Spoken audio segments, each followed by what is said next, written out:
Hello fellow grower, magandang araw po. In this video, ang topic natin ay kung paano maghalo ng ipa ng palay sa ating lupa.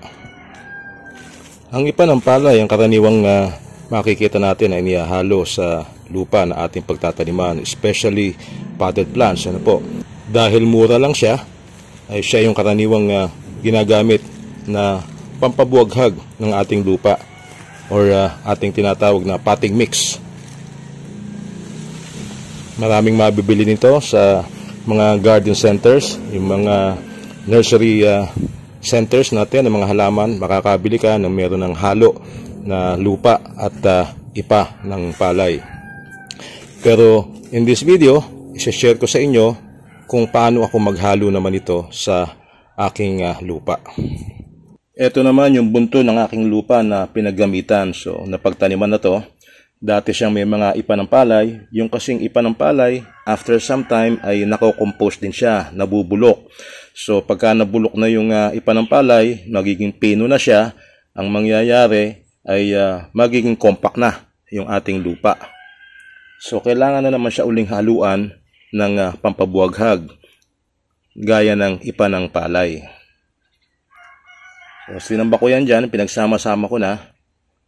At hahaluan natin ngayon, ipapakita ko sa iyo yung aking paghahalo. Dito, meron akong tatlong parte ng lupa at isang parte ng ipa ng palay. So, paghahaluin ko to, so kung titingnan mo, normally, ang ratio nito ay 25% ang ipa ng palay. Ngayon, itong lupa, pwedeng palitan mo yung isa dito ng iyong compost or vermicast. Halimbawa, kung ano man yung organic matter na gusto mong idagdag na pwedeng amendment. Ano po, at the same time, soil conditioner na rin. So, ito halimbawa, vermicast. Pwede mo siyang palitan. Okay? Ngayon, kung wala naman, at lupa lang, ang purpose mo lang naman ay para maging buwaghag ang iyong lupa, 25% ng ipa, 75% ng soil. So, i-mix natin.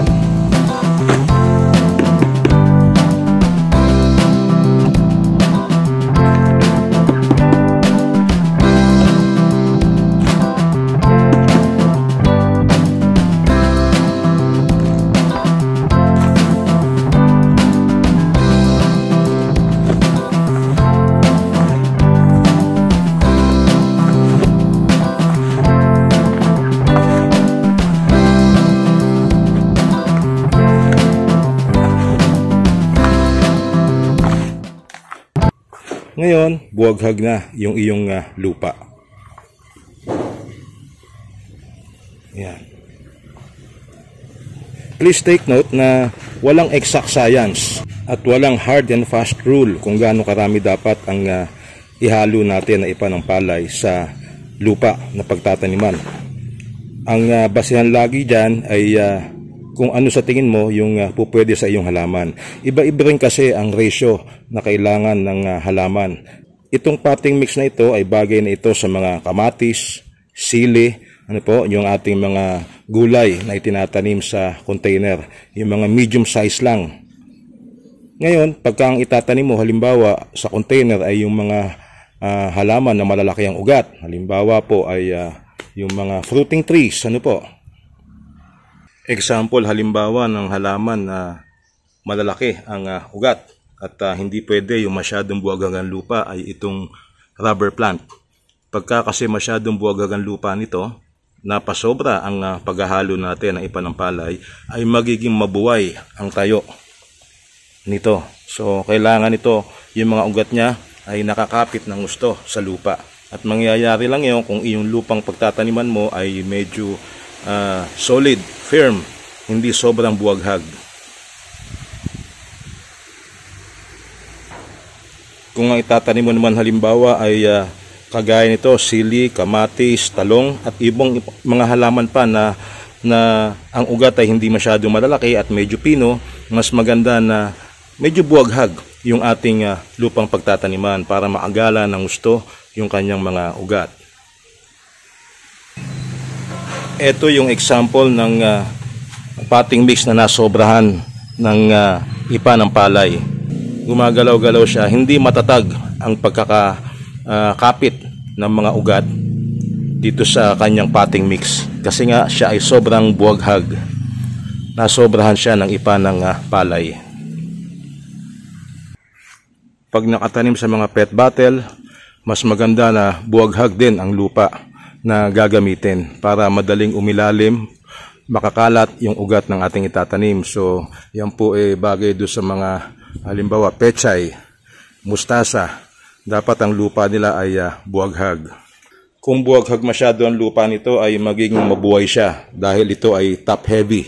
Mabigat yung kanyang ibabaw. So dapat lang na yung lupa niya ay medyo matigas, medyo firm para hindi maging mabuhay. So gaya niyan, dahil hindi sobrang buwaghag ang kanyang lupa, pwede mo siyang buhat-buhatin.